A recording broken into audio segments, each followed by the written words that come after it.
compartilhar com você é a preciosa palavra de Deus. Eu quero ser bastante breve na minha fala com você hoje, e eu quero considerar dois textos da Bíblia. O primeiro deles está no livro de Provérbios, no capítulo 27. Provérbios 27, versículo 1. E esse texto diz assim: não te glories do dia de amanhã, porque não sabes o que trará à luz. O segundo texto que quero compartilhar com você está na carta de Tiago. Abra comigo, por favor, na carta de Tiago, no capítulo de número 4, versos 13 a 17. Está escrito o seguinte: atendei agora, vós que dizeis, hoje ou amanhã iremos para a cidade tal, e lá passaremos um ano, e negociaremos, e teremos lucros. Vós não sabeis o que sucederá amanhã, que é a vossa vida. Sois apenas como neblina que aparece por um instante e logo se dissipa. Em vez disso, devíeis dizer: se o Senhor quiser, nós viveremos, como também faremos isto ou aquilo. Agora, entretanto, vos jactais das vossas arrogantes pretensões. Toda jactância semelhante a essa é maligna. Portanto, aquele que sabe que deve fazer o bem e não o faz, nisso está pecando.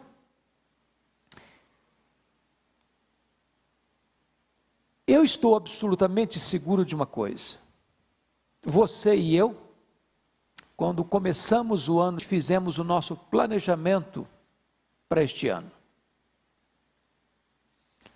Planejamos trabalhos, investimentos, viagens, algumas férias, passeios, muitos com a agenda completamente lotada, com negócios bem elaborados, com um planejamento familiar bem feito. Porém, de repente surge uma crise, uma pandemia, que abala a saúde pública e traz um terremoto na vida econômica do Brasil e do mundo. E todos os nossos planos estão necessariamente necessitados de serem reprogramados, repaginados, refeitos. Viagens canceladas, congressos e conferências cancelados ou adiados, viagens internacionais canceladas ou adiadas. Certamente, essa pandemia retrata que nós todos somos absolutamente vulneráveis e dependentes. Por isso o texto diz: não te glories do dia de amanhã. Você e eu não administramos o amanhã. Você e eu não temos as rédeas do amanhã nas nossas mãos. O amanhã não nos pertence. Por isso o texto diz: não te glories do dia de amanhã, porque não sabes o que trará a luz. Pense comigo que nós não tivemos nenhum prognóstico, nenhum profeta, nenhum pregador, nenhum estudioso, nenhum historiador, afirmando que em 2020 teríamos uma pandemia que botaria as nações de cócoras, diante de um vírus, que já ceifou mais de 150 mil pessoas em todo o mundo. Você e eu não sabemos o que vem amanhã, porque somos vulneráveis, não somos autossuficientes, somos absolutamente dependentes de Deus. O que é curioso é que nós temos no mundo um grande tripé que sustenta a esperança humana. O primeiro deles é o poder econômico. O homem confia, às vezes, no dinheiro que tem, achando que o fato dele ter dinheiro vai resolver o seu problema, vai atendê-lo na hora da sua necessidade, vai socorrê-lo na hora da sua aflição. Há poucos dias, li um relato dramático da filha de um dos homens mais ricos da nossa geração, que morreu contaminado por esse vírus. E ela dizia que o que foi curioso é que seu pai, que tinha tanto dinheiro, morreu por aquilo que é gratuito para todo mundo: a falta do ar para respirar. O dinheiro não tem a solução imediata e eficaz para os grandes dramas da vida. O segundo tripé é a ciência. Alguns acham que a ciência é a verdadeira luz, que vinda ao mundo vai iluminar todos os homens. Alguns acreditam que a ciência é o grande alicerce que vai dar fundamentação à humanidade. E a ciência, com todo o seu avanço, com todas as suas conquistas, com todas as suas descobertas e com todos os benefícios que trouxeram e hão de trazer à humanidade, não puderam resolver de pronto e eficazmente a grande crise que assola o mundo. O terceiro tripé é o poder político. As grandes nações, as ricas nações, as poderosas nações, com os seus comandantes, presidentes, ministros, reis, que governam com tanta força, com tanto poder, com tanto militarismo, com tantas armas bélicas, com tanto poder de decisão e de ação, também não puderam resolver este problema que assola a humanidade. Sabem por quê? Porque o homem é vulnerável, dependente e não autossuficiente. É por isso que esse texto de Provérbios 27:1 e o texto de Tiago 4:13-17 é tão oportuno para a nossa reflexão nessa conjuntura. E eu gostaria que você começasse a observar comigo que nós corremos, à luz do que o texto diz de Tiago, e eu peço que você esteja com o texto aberto em Tiago, quando ele trabalha no verso 16, o problema da jactância e o problema das arrogantes pretensões. Nós erramos quanto a isso, e erramos em dois aspectos: no falso entendimento de quem somos nós, e no falso entendimento das nossas ambições. Porque às vezes julgamos que a vida está em nossas mãos e que o tempo está a nosso favor.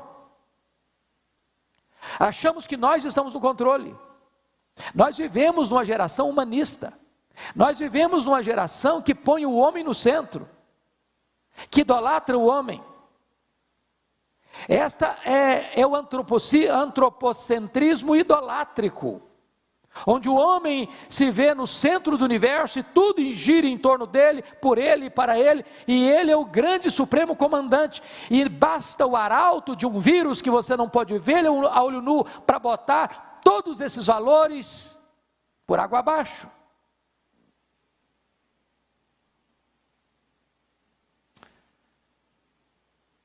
Nós temos tantas vezes a presunção de fazer planos, sem incluir o propósito e a vontade de Deus nesses planos. Eu quero lhe dizer que não é pecado, não é errado, aliás, é necessário fazer planos. Não é disso que Tiago está dizendo.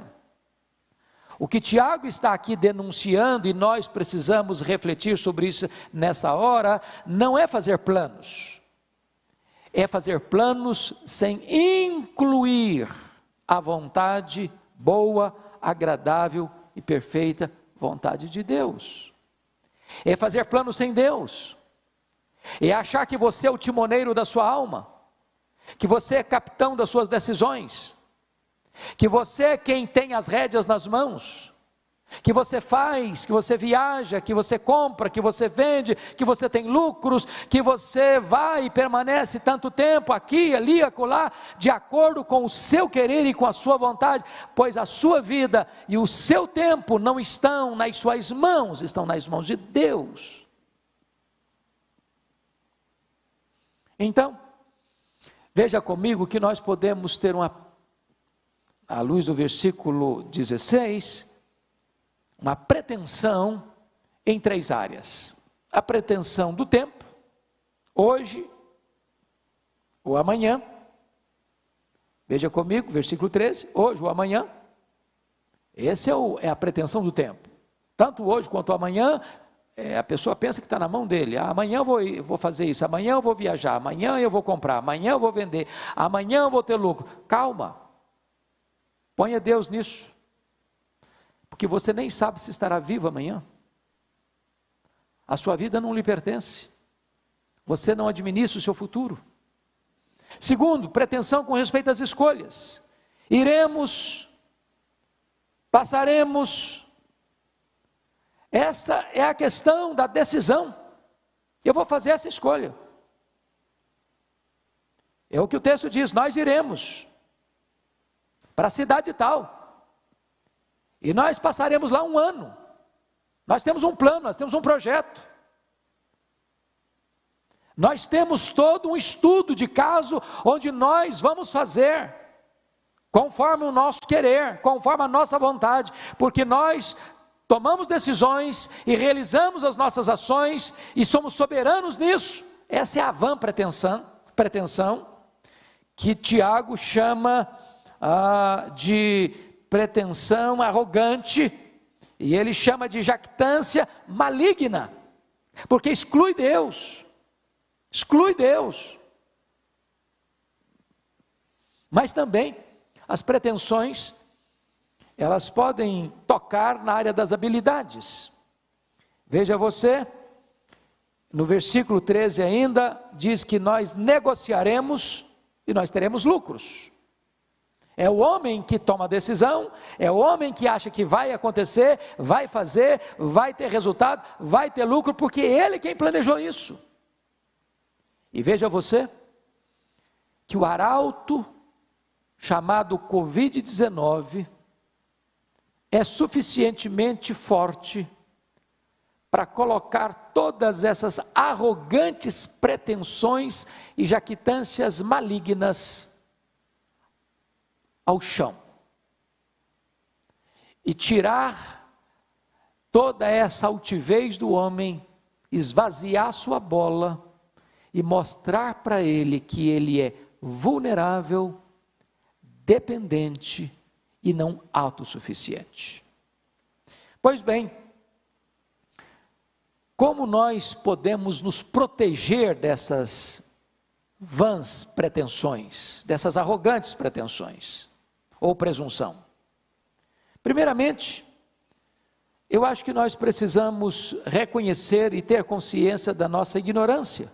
Olha o versículo 14 comigo. Vós não sabeis o que sucederá amanhã, ponto. Com todo o nosso saber, com todos os nossos prognósticos, com toda a nossa provisão de tempo, com todos os nossos estudos, com toda a nossa ciência, com toda a nossa perícia, o texto é categórico: vós não sabeis o que sucederá amanhã. Fomos pegos de surpresa, fomos apanhados nessa rede da ignorância, e o mundo está em pânico, e as nações estão completamente aturdidas. Por quê? Porque nós temos que admitir a nossa limitação do saber com respeito ao futuro. Vós não sabeis o que sucederá amanhã. Segundo lugar, ter consciência da nossa fragilidade. Olha comigo o versículo 14. Que é a vossa vida? Sois apenas como neblina que aparece por instante e logo se dissipa. Note você a fragilidade da vida, a vulnerabilidade da vida. Morre o idoso, morre o adulto, morre o jovem, morre a criança, morre o rico, morre o pobre, morre o doutor, morre o analfabeto, mora o homem que mora no palácio, morre o homem que mora na palafita, mora o homem piedoso, morre o homem ateu. A morte é democrática e ela chega a todos. Ela é o sinal de igualdade na equação da vida, ela chega a todos. Por quê? Porque não importa a saúde que você tem, não importa o dinheiro que você tem, não importa o conhecimento que você tem, não importa o lugar que você mora, não importa o cargo que você ocupa, você e eu somos frágeis e vulneráveis. Mas ainda, terceiro lugar, como nos proteger desta presunção? Primeiro, saber da nossa ignorância. Segundo, saber da nossa fragilidade. Terceiro, saber da nossa total dependência de Deus. Olha o versículo 15 comigo. Em vez disso, devias dizer, se o Senhor quiser, nós viveremos. Como também faremos isto ou aquilo. Então, deixa eu lhe dar um conselho. Não é clichê, não é clichê. Não é jargão religioso.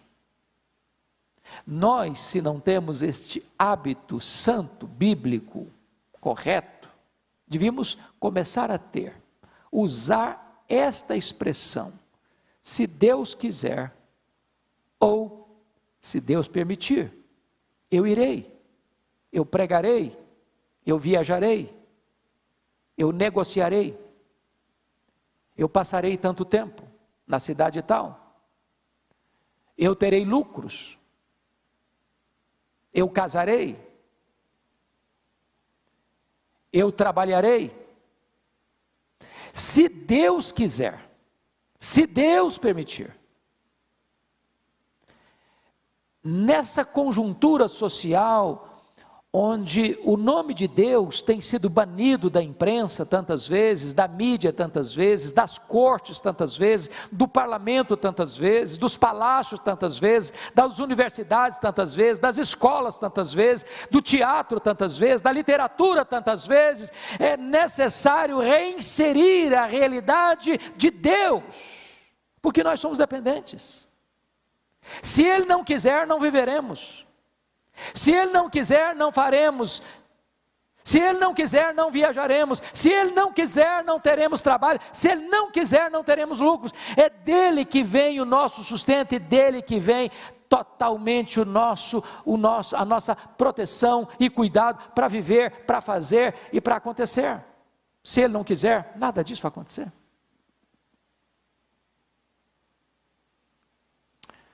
Veja você, no versículo 16, ele mostra a necessidade de compreendermos que o nosso destino não está em nossas mãos. Agora, entretanto, vos jactais das vossas arrogantes pretensões. Quando você faz um plano e não inclui a permissão de Deus ou a vontade de Deus nesses planos, Deus chama isso de jactância, e uma jactância arrogante. é de você achar que você está no controle. Você tem o poder, você tem a força, você tem o controle, você tem o domínio. Isso é jactância e arrogância demoníaca. Isso é excluir Deus da sua pauta, da sua agenda, da sua vida, da sua família, das suas decisões. Isso é contrário ao cristianismo.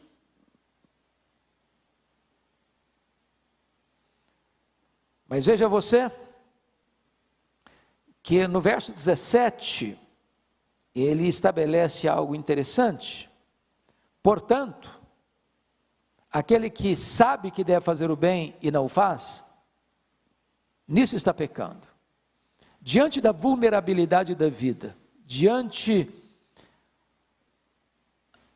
da brevidade da vida, porque a Bíblia compara aqui a nossa vida de uma maneira interessantíssima, como neblina. E você às vezes está andando por uma estrada e tem uma neblina de manhãzinha, daqui a pouquinho o sol brota, e a luz do sol chega, e o calor chega, e a neblina se dissipa, e ela vai embora. A Bíblia compara a nossa vida como um corredor veloz, como a agulha de um tecelão, ou como um breve pensamento, ou como uma flor que viceja, floresce, depois murcha e seca. A Bíblia compara a nossa vida como um corredor veloz. Então, diante desse fato de que você e eu somos vulneráveis, diante desse fato que você e eu não temos capacidade de tomar decisões e levá-las a cabo por nós mesmos, nós deveríamos viver a vida com mais antenas ligadas a quem está perto de nós. E se alguém chegar precisando de socorro, de ajuda, de uma mão estendida, não deixa para depois. Mesmo sabendo que você deva fazer o bem, não deixa para amanhã. Então o que o texto está dizendo é o seguinte: aproveite as oportunidades, viva cada dia. Todo dia viva na dependência de Deus, todo dia é dia de fazer o bem, todo dia é dia de investir no próximo, todo dia é dia de investir no reino, todo dia é dia de você pensar além de você mesmo, também no outro. Porque essas pessoas que estão com essas vãs pretensões e arrogantes pretensões, elas estão pensando nelas: eu faço, eu viajo, eu passo tanto tempo, eu vou ter lucros, eu vou comprar, o eu, sempre no centro, e ele fazendo para ele, e ele trabalhando para ele, e ele tendo lucro para ele, e ele deixando as oportunidades passarem de fazer o bem. Você com esta crise está aprendendo algumas lições tão importantes. Primeiro, você e eu precisamos de muito menos para viver, muito menos do que você imagina. Você pode aprender a viver uma vida mais modesta, para ter mais condições de socorrer o necessitado à sua porta, de você não deixar de fazer o bem, porque tudo que Deus bota na sua mão, não é apenas para você comer todas as sementes, você precisa semear também essas outras sementes, lançar o seu pão sobre as águas, e na medida que você vai fazendo o bem, Deus vai multiplicando a sua sementeira, para que mais outras pessoas possam ser alcançadas. Então eu quero concluir, e ao concluir, eu quero dizer a você duas coisas. Primeiro, o perigo que é desobedecer à vontade de Deus, quando você já a conhece. Esse é o alerta do último versículo, versículo 17. Portanto, aquele que sabe que deve fazer o bem, e não o faz, nisso está pecando. A omissão é um grave pecado. Ele não está falando de alguém que desconhece a vontade de Deus. Ele está falando para alguém que conhece a vontade de Deus, e mesmo conhecendo-a, não a obedece. Mesmo sabendo que precisa fazer o bem, porque fazer o bem é a expressa vontade de Deus, ele deixa de fazer o bem, e nisso, nessa omissão criminosa, ele está pecando. Segundo ponto, preste atenção comigo, é a obediência à vontade de Deus, o versículo 15. No verso 15 diz: em vez disso, devíeis dizer, se o Senhor quiser, nós não só viveremos, como também faremos isto ou aquilo. Se Deus quiser, nós passaremos por essa crise.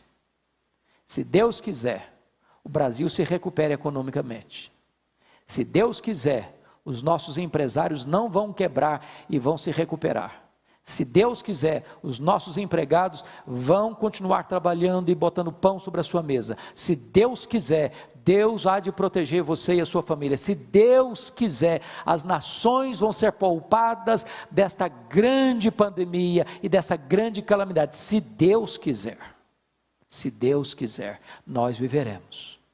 Se Deus quiser, a igreja vai ser mais viva. Se Deus quiser, a igreja vai ser mais quebrantada. Se Deus quiser, um grande avivamento vai varrer a igreja evangélica brasileira e mundo afora. Se Deus quiser, tempos novos hão de vir da parte de Deus, tempos de refrigério para a glória do seu nome.